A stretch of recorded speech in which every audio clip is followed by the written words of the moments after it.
All right. Welcome to today's edition of Post-Gazette Live. We call it The Big Show. I am Paul Zeise, and I'm here every day pretty much at 5. I'm here with Ray Fittipaldo from obviously with the Post-Gazette, and Ray covers the Steelers today. There was some news, I guess, that was made by the Steelers. I don't know if I would say it was monumental news, but for, Ray, I know that Jerry Dulac was in on the meeting with Art Rooney today, the annual meeting where he does his one press conference. I think it's kind of funny. Jerry Jones does press conferences like every stinking day, including after games in the locker room. Remember when the Steelers played, when the Cowboys played here at the Steelers, I went in the locker room. Jerry Jones is in there talking with reporters in the locker room. But Art Rooney only talks once, and he only talks with select reporters. That's it, right? I mean, unless there's something like when Franco had his, number retire. I mean, there's special things like that. But for the most part, in terms of talking about the Steelers and talking about this year's Steelers and everything else, he only talks once, right? Yeah, so Art talks every January, and today was that day. I think he also talks at the owners' meetings at the end of March. So that's one other opportunity. But, yeah, you're right. This is his big time of the year to sort of give his state of the Steelers address. And I think everyone this year, Paul, was looking forward to it because his message last year was, and I'm paraphrasing, we're sick of losing in the playoffs. We have to take that next step. Well, Paul, they didn't do that this year. And I think people wanted to hear what Art had to say today. Honestly, nothing earth-shattering. He did say there are going to be some coaching changes. He also said after the coaching business is situated, they got to figure out the quarterback and who's that going to be. So that's the two main takeaways for me. There are going to be some changes on the coaching staff that have not yet been announced. And then obviously I think it's going to be either Russell Wilson or Justin Fields. And he did come out and say that, probably both won't be back. Those guys view themselves as starters. And I think there's only room for one in 2025. Are we there? You're back. I'm back. Okay, sorry about that. I don't know what happened there. So we talked about let's start with the quarterback stuff. Well, first of all, let's start here because I know a lot of people want to hear this.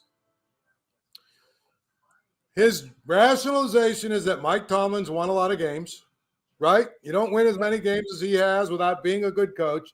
Right. That Mike and him are equally frustrated. I saw that. And that they have to figure out how to get over the top. Yeah. First of all, I mean, so my take on that is Mike Tomlin basically has a lifetime contract. I mean, do you read it that way? It sounds to me like if he's a good coach, he's a good coach, and we're never going to replace a good coach. Yeah, I mean, I don't know about lifetime, but I think he's signed through 2027, and he's making $16 million a year. I don't know if too many NFL franchises that would feel comfortable, eating, whether it's 16 or 32 million. That's the reality of the situation. Mike Tomlin is one of the NFL's highest paid coaches. He's going to be here, Paul, as long as he wants to be here. So whether that's through 2027 or not, the only way I see Mike Tomlin not being here is either after this coming season or the next, he decides he wants to go. I don't think it would be on the Steelers' end just based off of what they owe him contractually. Yeah, well, I think a lot of people want to hear, okay, well, what's the plan to get better? Because here's the thing, last night I watched two teams that I think are literally worlds ahead of the Steelers. Last weekend, you know what? I watched two other teams, Houston and Baltimore, that I think are, ahead of the Steelers too, clearly. And I think Houston will be better even next year than they were this year. I think the Ravens still have, Lamar Jackson. I mean, what we're talking about is what is the plan if it sounds like now there might be some coaching changes, but it doesn't sound like wholesale changes. So, I mean, it sounds like both coordinators are going to be back. And if both coordinators are going to be back, what are they really going to fix? Yeah, although there was one interesting line at the end of Jerry's story today where, Art said there are going to be some changes. And I think Jerry followed up with a question, could those changes be with coaches who are currently under contract? And Art said something to the effect of, well, that's what we're working through right now. So I think a lot of people have been going off of, hey, if you're under contract, you are going to be back. But based off of Art's comments today, maybe one of those coaches who has a year left on their contract, whoever it might be, we could speculate all day on who that might be, but maybe there is going to be a change on the coaching staff with somebody who is under contract. So that was interesting to me, that Art would admit that. And, we'll see how that where that goes in the next week or two. Well, what I would tell you is this.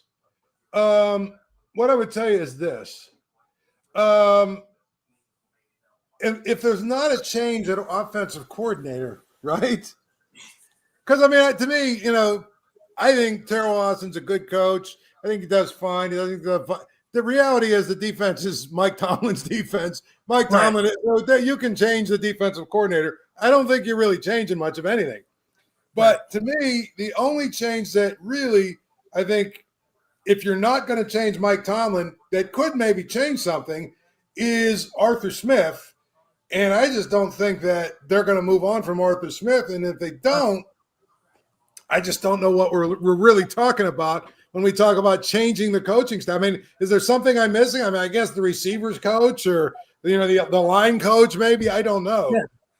Yeah, listen, Arthur Smith isn't going anywhere. Listen, Paul, if they gave Matt Canada 3 years, darn well they're going to give Arthur Smith more than 1 year. And, you mentioned the receivers coach. Zach Azzani was just hired last year. I don't see them moving on after 1 year from him. The quarterbacks coach is new as well, Tom Arth. He signed last year. So really what you're talking about, we could speculate, but, is it line coach, tight ends coach, running backs coach? Maybe one of those guys goes. But, in the end, Paul, in the grand scheme of things, if you're changing a position coach, what does that really do? That's not a big change, with your football team. Those guys, let's face it, they come and go, on a yearly basis in the NFL. It's funny, Ray, is what's funny to me is I covered college, I covered Pitt for a lot of years and West Virginia a little bit before that. And every year, colleges, there's always position coach changes, because those guys are always looking for their next paycheck. Yeah. I was always amazed that, spring football, which is essentially OTAs, every spring we would have the story that, Joe Schmo, the new receivers coach, he's got a system that nobody else understands, or, he's going to change the course of the receivers and all this stuff. And after about 5 or 6 years, because we were young, you and I were, believe it or not, we were young when we started this thing. And now we're, what's that? I said at one time, yes, we were young. You and I were young. You and I came about the same year, maybe, basically. Or you maybe came like a year before me, because I think you were a 2-year intern, right? Before you were full-time. And I think you were like a year into it when they brought me on. And then they made you full-time and made me, So, it's been a while. But we were young. But after about 4 or 5, springs, I said to myself, who are we kidding with these stories about how, the techniques are probably not that much different. If you're a receivers coach, how many different ways can you talk about, running your route the right way? So, and I can only imagine in the NFL,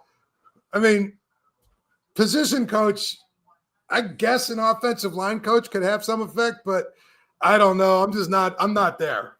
Yeah. Listen, usually your offensive line coach is also your run game coordinator.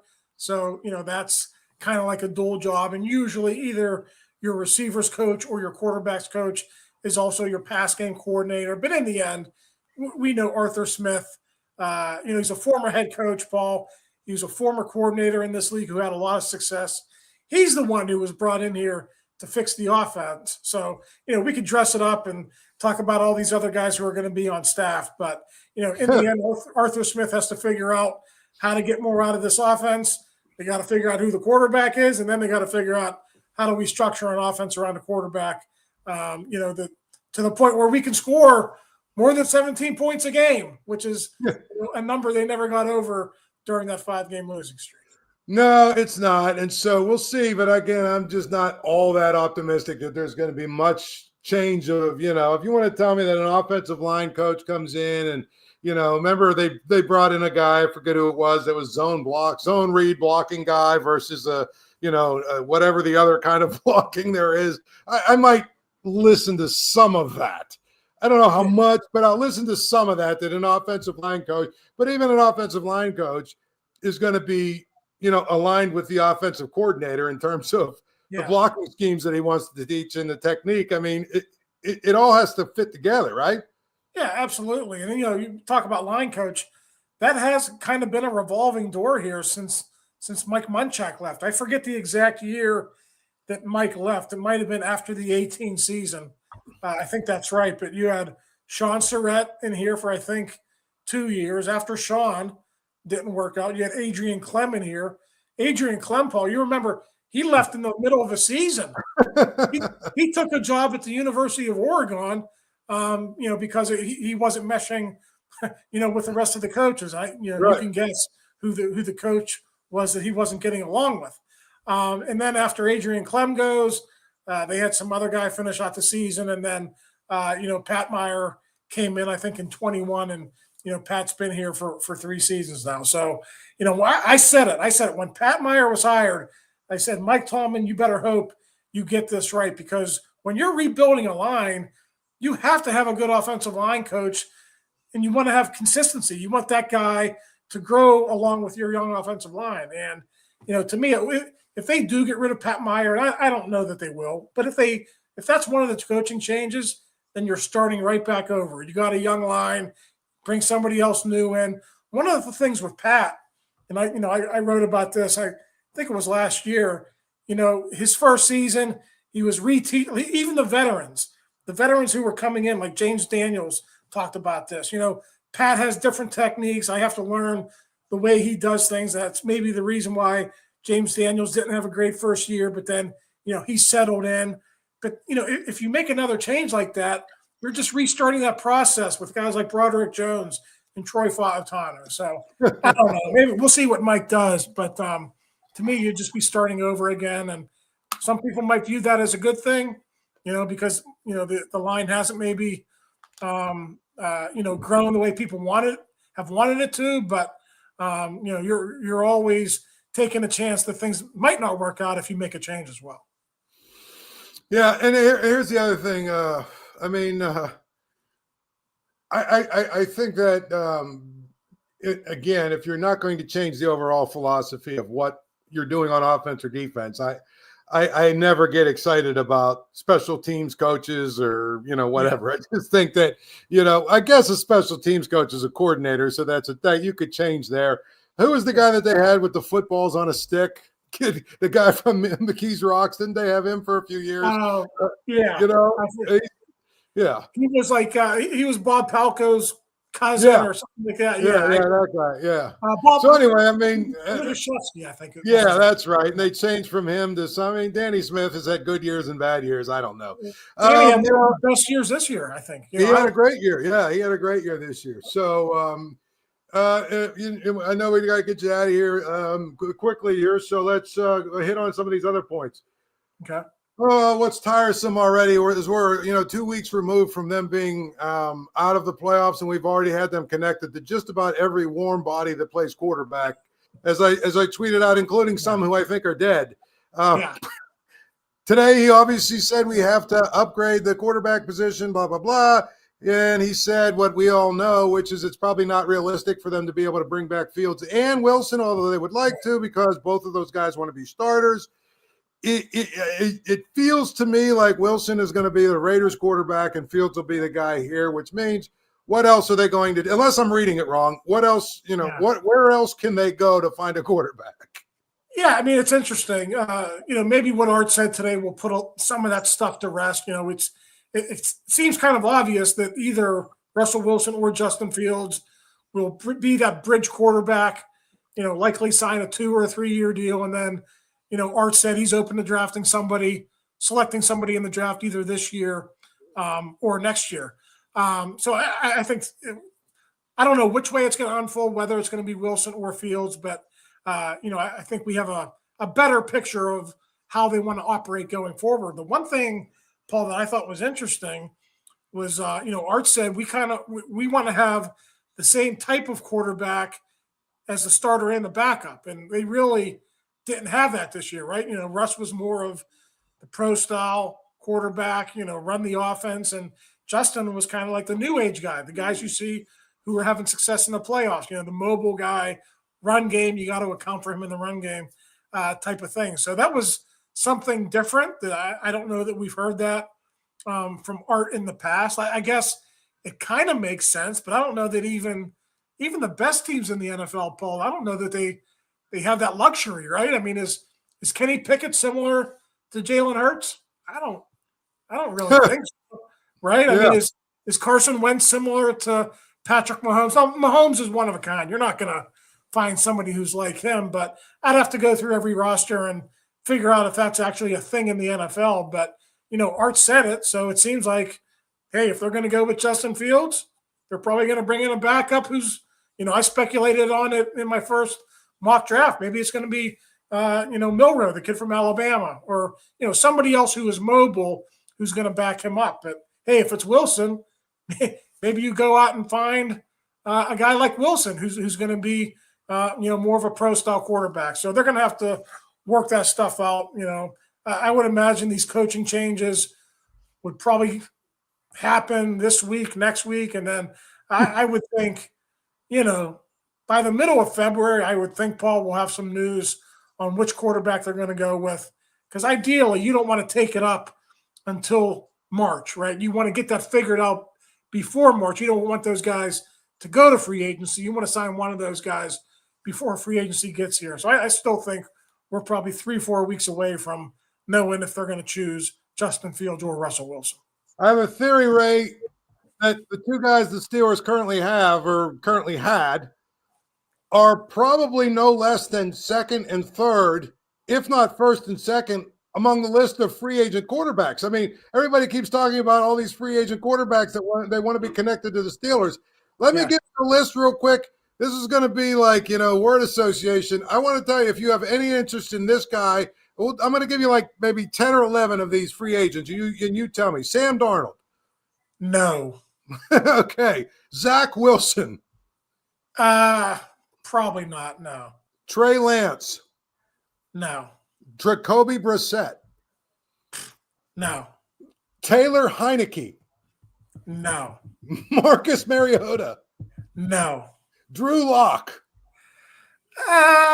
He's a little bit mobile, but let's put him off to the side because that would be like a maybe for me. Okay, Jarrett Stidham. No.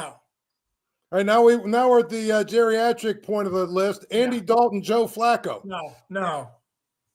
All right, here we go. I mean, our jobs would become a lot more fun because he'd be entertaining, but Jameis Winston. No. Okay. Turnover machine, no. You're right. So basically, like I said, Mac Jones, Carson Wentz, Jimmy Garoppolo. I mean, I don't even know. mentioned Aaron Rodgers. Well, he's not a free agent yet. He's still under contract. So Aaron Rodgers, Kyler Murray might be available, Dak Prescott, anybody like that excites you. No. I mean, there was one other guy you mentioned other than Drew Lock, but those guys would be like reclamation projects, right? Like former high picks. Maybe you see something in them. You think you could turn them into a quarterback. But, I mean, all those other – like if you're talking about like Tyrod Taylor and Jacoby Brissett and those guys, I mean, that's not going to excite the fan base. Okay, I'm going to give you another one. Trade Minka or T.J. Watt and whatever else it takes in terms of draft picks to move up into the top 5 and take Shedeur Sanders. No, because I'm not even convinced Cam Ward or Shedeur Sanders is going to be all that good. Might be better than Justin Fields, but are they like? Here's the thing, Paul. You're competing against Patrick Mahomes, Lamar Jackson, Josh Allen, and you're going to be doing that for 10 more years. So you don't need to go out and get the next Kenny Pickett just because you need a quarterback. You need to find that franchise guy, and like you could take a shot like on a guy like Milroe in the 3rd round, and Hey, Right. maybe he turns into Jalen Hurts. I don't know, but this quarterbacks class coming out of college. I mean, I don't know. Cam Ward's probably the best of the bunch, then Sanders, but just doesn't excite me. I think those guys are okay, but I'm not convinced any of them are going to be franchise type quarterbacks. Yeah, I mean that's the big thing. Yeah. I mean, seriously. The last one before we get you out of here, Ray.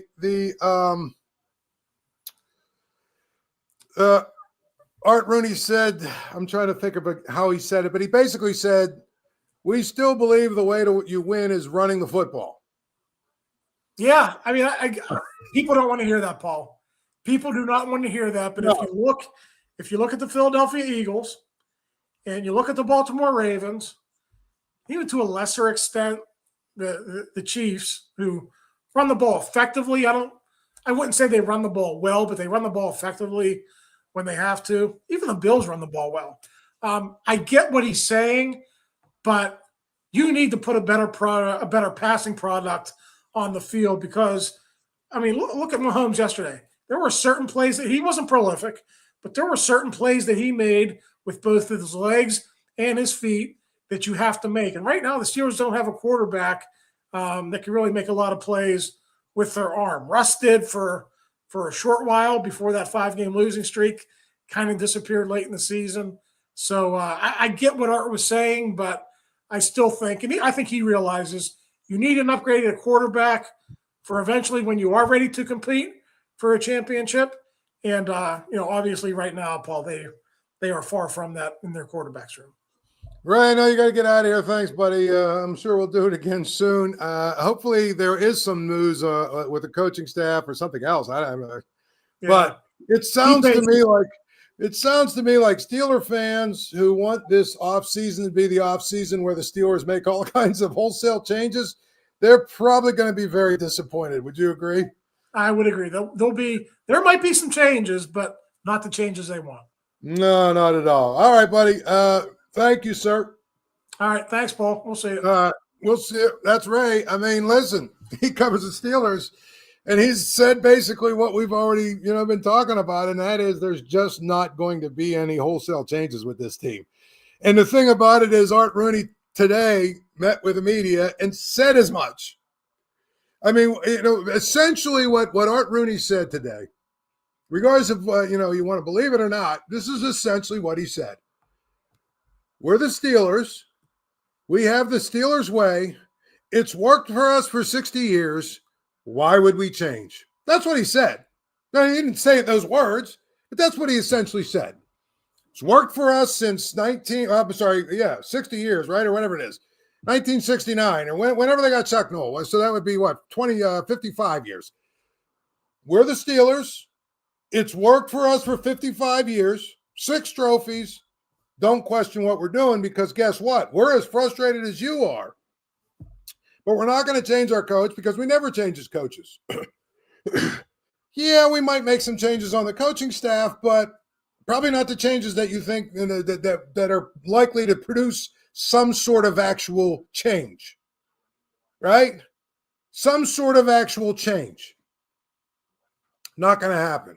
Arthur Smith will be back. And again, I think Terrell Austin should be back because he's running Mike Tomlin's defense.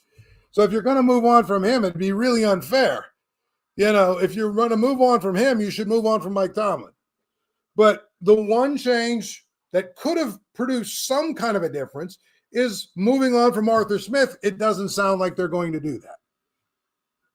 It sounds like we're going to hear, in the next week or two, week and a half, whatever. Well, we moved on from the receivers coach, or we moved on from the line coach, or, we moved on. They already moved on from Carl Dunbar, the defensive line coach, whatever. At the end of the day, that's what's going to happen. And those changes don't mean a damn thing. I don't care what anybody says. Yeah, I know. Developing players and all this other stuff. Listen, I think that if you get to a point where you're a position coach in the NFL, you're probably a certain level of expert. You're probably at a certain level of expertise. They don't just hand those jobs out. And since they don't just hand those jobs out, at the end of the day, it doesn't make a whole lot of sense to say that if you change in this guy to that guy, that there's going to be some magical difference that you're going to see on game day. I just don't think that at all. I never have. And that's not to poo-poo the idea that these position coaches, because it's a hard job and they do a good job. But the reality is, you know what? If you get to the point where you're an NFL receivers coach, like a wide receivers coach in the NFL, right? I got to believe you've gone to all the coaching clinics. You've gone to all the, you've been mentored by the other coaches. You've, shown a level of competence and expertise that somebody whose life depends, whose career depends on you being good at your job. And I'm talking about a head coach. If a head coach hired you to be, that doesn't mean that there aren't bad coaches. There's bad coaches. There's bad people who are bad at their job in every walk of life. But my point is, when you think about this, from this standpoint alone, I mean, changing position coaches it really doesn't mean a thing to me. The thing about quarterback was kind of interesting, I think. And that is that, he recognizes, which I don't know that it's earth-shattering, but he recognizes the fact that they're probably not going to be able to sign both Fields and Russell Wilson. They've got to do that first before anything else. Figure out who you're going to sign. And then build your offense around that person's talents. If it's Justin Fields, then you need to figure out, okay, we need to, build our offensive line a little bit even more than we already have, get him some receivers, and find a guy that we can put in the backfield, a running back that can really complement his talents. Because we want to run a read option kind of based, RPO type offense. That's what they're looking to do. So to me, if that's the way you go with Justin Fields, it changes everything about how you're going to look at and to me, it should also change your offensive coordinator, but it won't. We know that. We know that's not how it works and how it won't work. But Art Rooney essentially said today that we aren't changing, period. The thing about Mike Tomlin, yeah, okay, you don't get to win a lot of games, that many games in the NFL if you're not a good coach. Good coaches get fired all the time. Some move on to another place and prove they're a really good coach. The classic example is Andy Reid, But here's the thing. Andy Reid went to Kansas City, and guess what? Since they fired him, they won their first Super Bowl, and they've been to 2 more. So since they got rid of Andy Reid, they've been to 3 Super Bowls, and they've won 1. And of course, we'll find out in 2 weeks what they did in the other one. Sometimes you need a change. So this idea that, well, he's won a lot of games. I mean, he's won a lot of games in the NFL. That should say that doesn't mean a thing. And I'll tell you the other reason. Because the Steelers as an organization, the way that they're set up for the coach to succeed. Period. The organization is a good organization. It's stable. It's solid. It's steady. Right? They don't make emotional and rash decisions. They don't, get enamored with the shiny toy that some of these other teams that are always losing, they don't get enamored with those things all the time. So therefore, the organization is always steady and sort of on the same path all the time. At the end of the day, they're set up for the coach to succeed. Period. So, he's won a lot of games. That's great. A lot of regular season games. But he's been the coach for 18 seasons. And only 4 of them has he figured out how to win a playoff game. And quite frankly, it's mostly because, honestly, I ask the same question all the time, but you think if Marvin Lewis would have inherited would have been hired as the Steelers coach in 2006, or I guess it was 2007 was his first year. So, yeah, at the end of 2006 and if Marvin Lewis would have got hired, I still believe the Steelers would have won playoff games in those first 4 years. They probably would have won a Super Bowl, whatever. And that's not to discount what Mike Tomlin did, but he stepped into a really good situation. But after those first 4 years, he's a lot more like Marvin Lewis than he is, any of these great coaches that people want to try and compare him to. That's a problem. That's a problem. But if you're that arrogant to believe that, well, he won a lot of games, so therefore we should keep him in place, more power to you. But to me, I think what Art Rooney, has continued to prove is that the Steelers as an organization are stuck somewhere in a situation where they're stuck in a time and place. They're stuck in a time and place that doesn't exist anymore. It does not exist anymore, unfortunately. There are some people that, that think that, well, the Steelers can keep doing things their way and it's going to work. And eventually it's going to work out where things are going to go, no, it's not how it works. Not to mention the fact that, again, if you think about it, at the beginning of next season, they are going to be in a place immediately,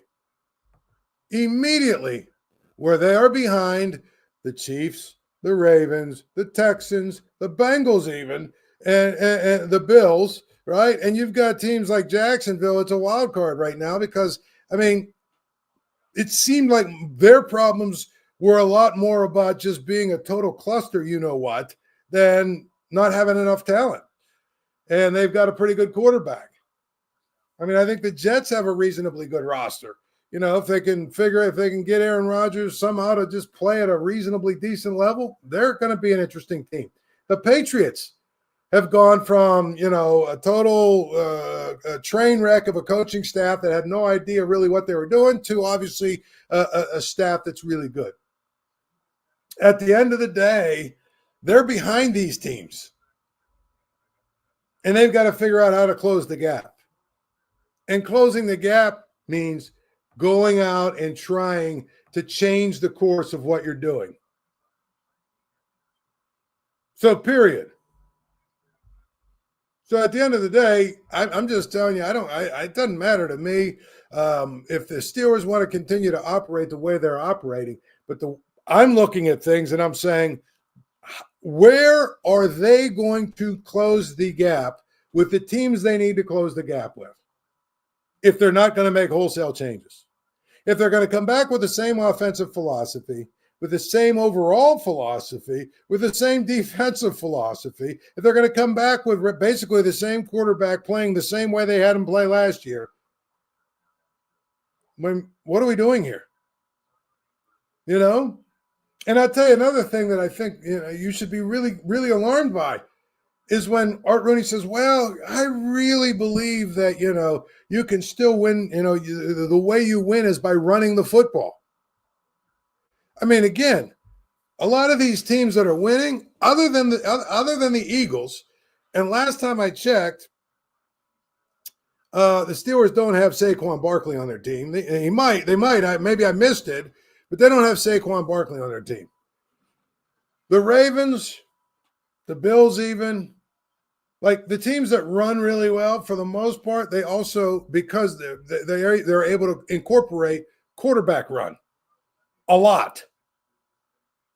And, I'll talk a little bit about the AFC Championship game in a few minutes, but I think that was one of the things the Bills didn't do well going down the stretch. But the quarterback run is a big part of the run game. Well, if you have Justin Fields, you can't treat him like he's your franchise guy and therefore we can never run him because we don't want to get him hurt. Can't do that. You got to have 10, 11, 12 the designed runs for him every single game. And a number of RPOs and you got to do that with him. And again, if you're not going to do those things, you're not going to change. What are we even talking about? By the way, the game's always on at Archie's. Get down to Archie's on Carson Street, Archie's, home of 80-cent wings, Monday through Friday. And also it's the home of the Paul Zeise grilled cheese sandwich. So so when you get down there, it's Archie's on Carson Street. Tell Archie that I sent you because it's a great place to go watch games, go have a good meal, and also eat, drink, all that other good stuff. So when you when you get to Archie's, tell them I sent you. So anyway, now I think the story about Art Rooney talking today is a story that's about the Steelers and what they have to do to get, but they don't operate in a vacuum. If they operated in a vacuum, then they could sit and say, well, we're going to do this, this, this, and this, and we're going to get better. The question is this. This is where we're at right now, okay? You're in a conference with four or five legitimate quarterbacks. You're in a conference where most of the quarterbacks are all in most of the quarterbacks are all in a situation where they've got 5, 6, 7, 8, 9 really good years left. Most of them are in places that the rosters aren't going to get worse. They're going to get better. So to me, if you think about it like that, I'll be honest with you. It is going to be interesting to see where exactly all of this stuff happens. Because you got to close the gap. You can get better all you want, but if you don't close the gap with those other teams, you've got a problem. And I think that's the thing it's going to be. And I think that's what is really frustrating. Now, last night, obviously, the AFC Championship game. You know, I look at the Chiefs like a heavyweight boxer. If you're the champ, the challenger has to knock you out to win. Period. You can't get, you're not going to beat the champ by points. You've got to knock the champ out. That's how it's always been in boxing. I guess, I haven't followed boxing in years. Maybe it's different now, but for the most part, the idea is in order to become the champion, you have to decisively beat the champ. Got to knock him out. And so, when I see a game where, let's face it, there were a couple of calls that went the Chiefs' way that I thought were ridiculous. The biggest one, the Bills had a 1-point lead. The third down play was a little play to their tight end. He got a first down, but they marked him short. And then Josh Allen ran and they marked him short. There were a couple of other plays that were ridiculous. But here's the thing. You've got to knock out the champ. Period. Got to knock out the champ. And so I feel like when you think about it that way, knock out the champ means you probably can't leave it as close as it was. And one of the things that I'm going to tell you the Bills have done consistently, they get very conservative at the wrong times. And I thought yesterday, okay, Chiefs kicked the field goal. They're up 3. Now you've got Josh Allen and a minute 50 or whatever it was left and a couple timeouts, more than enough time to get into field goal range to tie the game. And it was very clear. Actually, it might have been like 2:30 or something. I think it might have been on the other side of the 2-minute warning, whatever it was. Doesn't matter. The Chiefs got the ball, or the Bills got the ball back, and they were more concerned with running clock. Their first play was a toss sweep or whatever it was. And listen, I think that is the biggest mistake every single coach in the NFL that loses these kind of games makes. It is, well, we don't want to score too fast and give the ball back to Patrick Mahomes. See, my thing is, would you rather be scrambling with like a minute left, right, on a 4th and 5, or would you rather be kicking off with a minute left and have a 4-point lead and say, okay, guess what? We got a 4-point lead. Let's see if we can keep them out of the end zone. Every single person on the planet would say, I'd rather score. And I think that one of the things the Bills didn't do yesterday, when they got the ball back, they got too conservative, way too conservative. That's when they should have really used a lot of quarterback run. They should have used, a number of different plays to counter all of the blitzing that the Chiefs were doing. They should have done a lot of things. But again, when you start to drive with a sweep and a couple of the plays that you run, it's very clear you're being really conservative. I just think that you're so concerned about the clock and getting Mahomes the ball back, you forgot that you have to score. I think I see that mistake more often than not. And that's what I would tell you. You have to go down the field and score. And my thing is, I would even in that situation say, let's go hurry up. Our hurry up's pretty good. Our 2-minute offense is pretty good. Let's go. Bam, bam, bam. Once we get inside to 30 or 25 and we're safely, clearly in field goal range, then if we want to hand it off once or twice or something and try and milk the clock or at least make them use their timeouts, okay. But even then, I'm still trying to score a touchdown. You've got to develop that mentality. And I'm going to tell you, over the last 4 years, I think the Bills have lost close games in the playoffs, in part because I think their coach gets very, very conservative when he shouldn't. To me, even down around the goal line, all the times that they tried to, run these tush-push plays and all this other stuff. And here's the other thing. Could we not take a point off the board? Which turned out to be a pretty big point. Because at the end of the day, if that point wasn't taken off the board, if you do the math, and they just kick the extra point in the first half, then they can kick the extra point in the second half. They're up 24-21. And guess what? When the Chiefs score, now it's 28-24. When the Bills score, now it's 31-28. I mean, and then when the Bills kick and the Chiefs kick a field goal, the game is tied on that last drive. Again, maybe things play out differently, but it started with chasing points in the first half for no reason. It's like you kicked the extra point, it was good, and forced the penalty on the kickoff, and forget about taking it off. And now we're going to go for 2. I just think that the Bills played a stupid game yesterday. If you really want me to come out and say they played a stupid football game, and they lost. And I thought the most egregious thing they did was when they got the ball back and they're down 3, and there's like 2 minutes, 2.5 minutes, whatever it was. And they're more concerned with running clock than going out and just being aggressive and trying to score a touchdown. Go score a touchdown. You just stopped the Chiefs on the last drive. You held them to a field goal. Go score a touchdown and say, basically, we're going to put our defense out there and see if we can get one stop, period.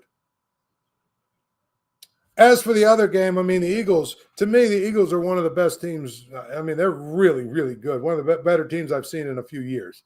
I think they honestly, if you do the matchup, I think that the Chiefs have a huge edge at coach and quarterback and nowhere else. I think the Eagles are better at every other spot except for coach and quarterback. But I still am going to pick the Chiefs just because how do you pick against Patrick Mahomes? But the Eagles are, the one team that are getting away with running the football and running and playing defense. But guess what? Their defense is much better than the Steelers, and their running back is 100 times better than the Steelers running back, and their quarterback is 100 times better at running the football than the Steelers quarterback was too. Maybe you put Justin Fields in, you go get a really good running back, you build up your offensive line. Maybe you can have an offense that looks like the Eagles, but I think you're kidding yourself if you're the Steelers trying to do it that way because there's only one Saquon Barkley.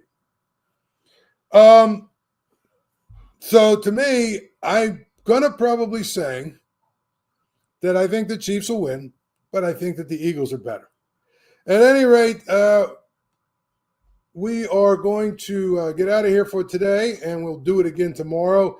Hopefully tomorrow we'll have some more answers for you on what the Steelers are going to do with their coaching staff, but I wouldn't really hold my breath.